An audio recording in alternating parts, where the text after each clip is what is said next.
Okay, so we're going to call this executive committee meeting to order. And the only agenda item that we have is the pupil progression plan. Dr. Aguilar, do you have any comments or recommendations or suggestions? No, sir. No specific comments about this agenda item. I read the minutes of it. I read the minutes of the committee meeting, and it looks like, from what I read, it was pretty well in agreement that this plan was voted by a majority of the members on the committee. Yes, sir. You're correct. It was vetted very extensively by the committee. So we're going to have a motion. You want a motion to recommend to the full board? Yes, sir. I would like a motion to send this to the board tomorrow night if you're comfortable with it. Brian Hebert is here. He can go over the substantive changes being recommended if the committee is inclined to listen to that. What's your wishes? Sure, I'd like the highlights. That way we can, since we all showed up here anyway. Just touch on the highlights, if you don't mind. Because we all read the minutes, so we know, you know. Okay, I'm Brian Hebert, Director of Middle Schools and Secondary Schools. We had kind of prepared a little presentation. I'd asked Ms. Samick to kind of give a little summary. Are you ready, Ms. Samick? Yes, sir. And I think what Mr. Angel is stating, Mr. Hebert, that I don't think they really need a presentation. Just hit upon the highlights of what the committee has recommended. The only thing I would like to say is that 12 years ago, when I was starting off as a principal at Carencro High School in 2004, I started working on best practices for grading. And the one stumbling block that I had, and now all high school principals have had, is that there's not a district policy to support what we're trying to do, which is fair and equitable grading practices, and defining what does a grade measure. So last year, I believe that we brought a pretty well-planned agenda item for PPP, and with again, the committee's recommendation to approve, and the board wanted to wait a year, so it became a recommended policy instead of really an adopted policy, with the request that for 1 year, the high school principals would go ahead and work with their staff, train their staff, so that in August, kicking off a new school year, the teachers weren't like, oh my gosh, everything's changed on grading. So we did embrace that. We did work upon that the entire year. It was the focus of many schools in service, professional development, weekly PLCs where they discussed it. It was a focus of this district. We even brought in a national presenter to work with us in February, district-wide. And what has really amazed me is it's not only the high school principals, it's the middle school principals. And recently, I've even seen the elementary principals saying, we're on board. We want this as well. So with that being said, I will turn it over to Brian just to highlight some of the significant changes.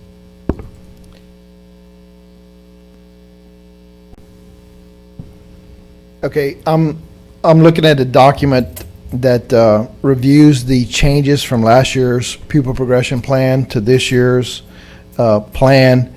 A couple of highlights that you need to understand. The State Department determines the content and format of the pupil progression plan, and they send us a template, and we have to match what we have to that template. The things you see in yellow in this document are things that the state asked us to provide because they added that to the template. So those are new, and we addressed those and answered those. Also, we had a change in the format, which Section 3 became the uniform grading policy. And so many places in the old plan, we had uniform grading practices. We put them all in that one section now and consolidated it in what we hope is a streamlined, easier to understand section of the plan. and we can just go through the different items. Much of the changes that were just basically words and interpretation and clarification, we'll skip over unless you want to look at them in more detail.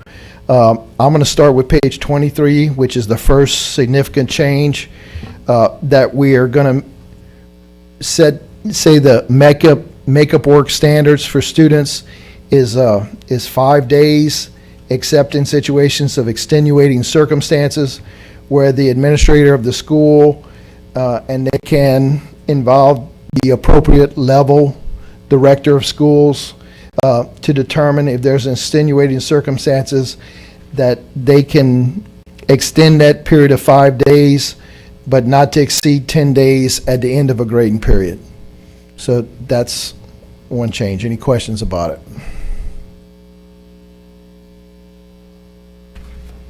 We determined that on page 24 of the document that late work policy is going to be determined by the school administrator and their leadership team, and it is going to be approved by the director of schools for that level. On page 25, there is last year was a recommendation that we would have final 9 weeks grades and final grades would be based on 60% summative assessments, 40% formative. We're asking for a change for that to go from being recommended to being required. And that would apply to middle school, elementary schools, and elementary schools. So it would be all levels this would apply. Any questions there? Homework remains at 10% of the grade. We just clarified that homework would be calculated within the formative portion of the assessments. So 10% of the total grade in the formative category, and we clarified that. On pages 26 to 27 of the revised pupil progression plan, we put in a section to address changing the report card and the grading system for 9 weeks from numerical percentages to quality points represented by letter grades.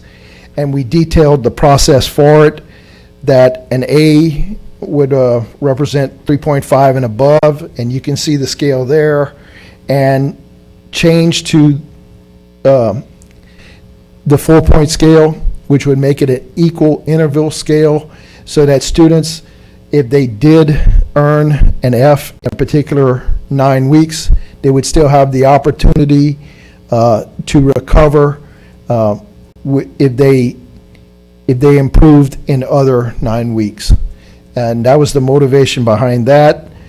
In having a quality point system, we had to make sure that students worked throughout the year and didn't earn their quality points in the front part of it and then just coast at the end. So we had to establish some guidelines, some stipulations that they earn a quality point in the last 9 weeks, and those rules are detailed. And we also left some room in extenuating circumstances that if a student needed to be considered for passing, if they made an F in the last 9 weeks, that it could go to the SBLC committee, and that could be considered. And we laid out those guidelines. And we also made it quite specific to put in the calculations for what it would look like in end-of-course classes, non-end-of-course classes, as well as semester classes, classes that are conducted over just one semester and not the entire year. Any questions there?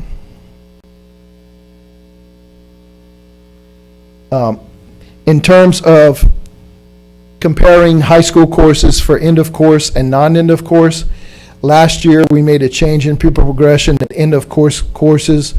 The test at the end, the final exam, would be worth 20% of the student's final grade. This particular item on page 27 takes that 20% weight on the final grade and applies it to all courses. So even courses that have not a end-of-course official test, but has a final exam, we would give that final exam the same weight as an end-of-course test. So to make it standardized and equal in all high school courses. On page 31, we had elementary schools that are participating in the Fast Forward program. That requires a few additional instructional minutes during the day. So to compensate in terms of social studies and science in grades 4 and 5 for that exchange of time, we made the stipulation that instead of having 8 grades, they would be allowed to reduce that number to 5 in those particular schools. We made an exception, understanding the realistic nature of applying that time. Moving to the section on promotion, we have the transitional 9th grade program, and we had a set of standards for students to enter that. We thought it was a little vague, a little not specific, so we developed more specific criteria, and you can see what we have added here and some things we've removed to make it more specific in terms of the LEAP tests, the NWEA test, as well as considering other things such as reading levels and their history and the different programs they have participated in. So we're just trying to clarify to address the needs of those students. In terms of the item on page 36, we have Jumpstart coming in, which changed some language and some definitions of our diploma tracks and our pathways. So we had to clear up the language, and we made it specific to that the courses offered for career readiness would be Career Foundations, Agri-Science 1, and JAG, and removed those other courses. And we cleared up some other language to make it more consistent with Jumpstart. In terms of page 37, looking at kindergarten student retentions, we said that only one retention would be allowed in kindergarten through 4th grade, and specifically, kindergarten students would have to attain a minimum reading level of B. So it just kind of clarified and our retention promotion policy in terms of kindergarten. In terms of 1st grade, on page 38, we said the minimum level required to be considered for promotion, we changed it from J to I. And again, there's been some changes to the state level, so the next set of stuff was removed because it's old language and was no longer necessary. In terms of page 39 and 40, it kind of seems redundant, but it was in another place in our PPP plan. So we specified again that students in grade K to 4 can only be retained one time during that grade span. And that to retain a student at that level, you have to have an intervention plan and remedial plans, and they must go through the SBLC process. Page 41 addresses the shift we're making with 5th graders. We're trying to move 5th graders from middle school campuses to elementary campuses, and this addresses the concerns about 5th graders and in that transition period, and just explains how we're going to handle that process. In terms of high school graduation requirements, we're trying to put in place things that will help us get students to be more successful in the classroom, earn their credits in their courses, and eventually graduate from high school.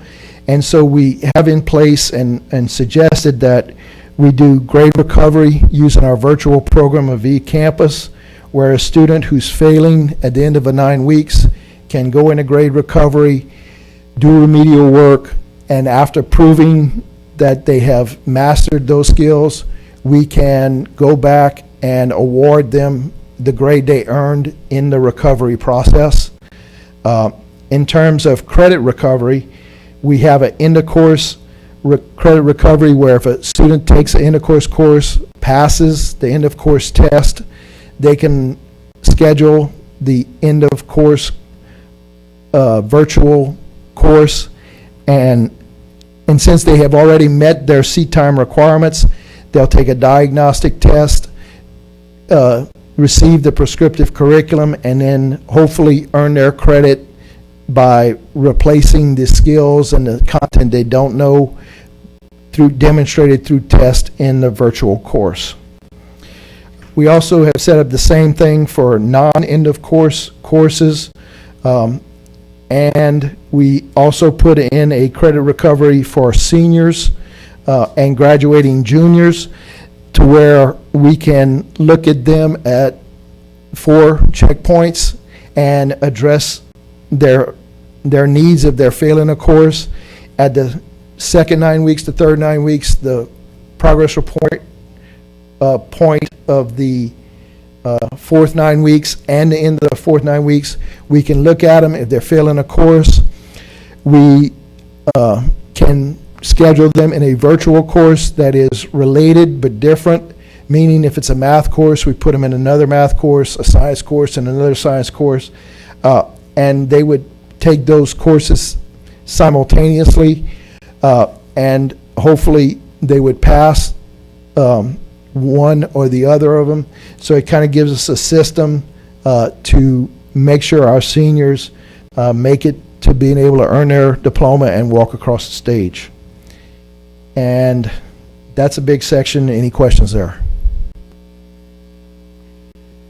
In terms of Journeys to Careers was our old career awareness course, career readiness course. We're changing the name of that to Career Foundations. And so we reflected it in the plan. A committee was formed and restructured that course, and they felt that a new name was significant to selling the new course to our students and our parents.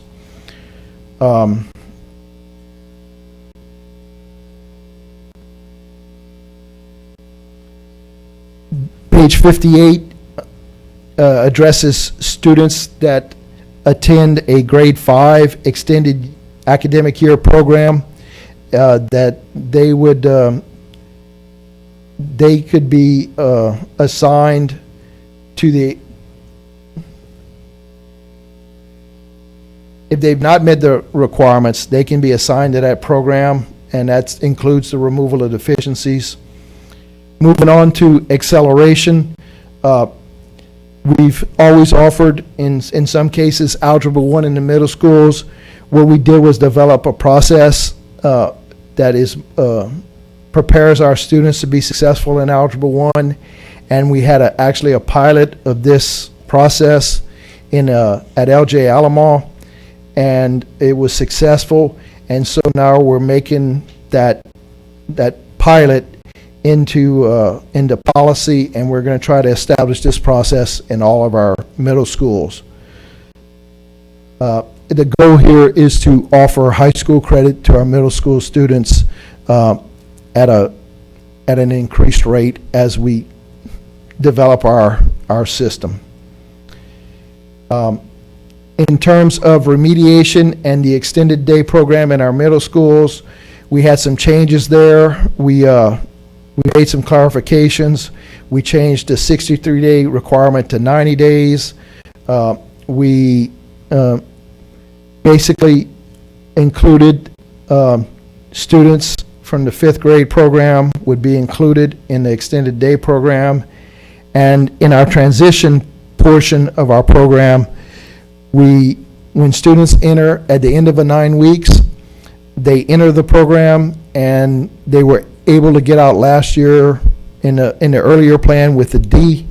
This year, we said we need a higher standard than that, so we made the grade of a C to be able to earn their way out of the program. And in the next section, we changed DIBELS to NWEA. And the last two sections on formative assessments and summative assessments, we wanted to clarify the language and make it clearer that what these were and give specific examples. So we basically cleared up the language and did that. Now, we met as a full committee yesterday. There were 3 improvements suggested by the committee yesterday. And just to quickly review those, we'd like to consider those to be in the final adopted plan. We cleared the language on page 27 for non-end-of-course courses to include saying the final average, and we changed percentage grades to quality points to match our switch to quality points. And we cleared up the language in our examples of formative assessments and summative assessments to be clearer, to basically say that these are examples, but there are other possibilities. And that's the quick review of the changes. Let me ask you, maybe you can answer for Dr. Aguilar, but when he suggested the recommendations, did he mean to include those last 3 that he mentioned? Yes, sir. Okay. Yes, sir. I want to ask, I just have a question, a general question. I understand that one of the statistics that is kept is cohort graduation rates. So if we all, my question is, when does it start? Does it start, if we all started school together in the kindergarten, but some of us didn't move on, does that count as not graduating on time, or is it the first grade? The cohort begins when a student enters 9th grade. So Ninth grade. Ninth I'm grade. sorry. So let's just take Northside High School, for example. If 300 students as 9th graders enter Northside High, okay, their graduation cohort is based on those 300 students that graduate as 12th graders in 4 years, okay? So if all 300 do I it, understand. I just didn't know if it was 9th. I thought it was first grade. no, I'm glad it's 9th. it's That's 9th better than grade. first. I would accept at this time a motion from my colleagues to go with the recommendation of the committee, he as well as Dr. Aguilar. I make that motion. Okay, we have a motion and a second that we in fact go on record as approving the recommendations of the committee and the superintendent. Any other questions or discussion now that we have a motion? If not, Madam Secretary, we'll call for the vote.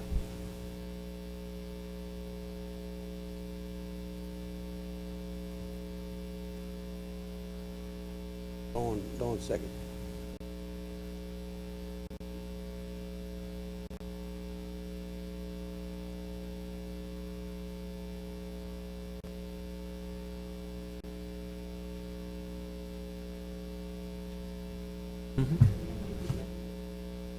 Hold on to it.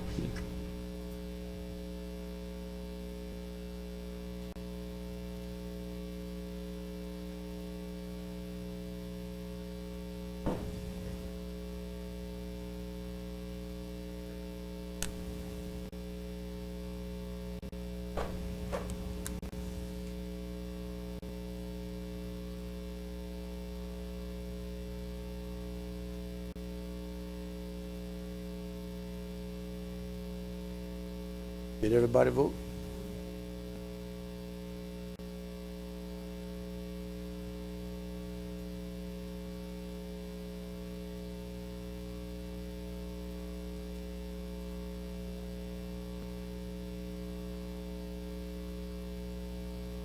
Okay. Those of us who use the computer, what's the outcome, Melva?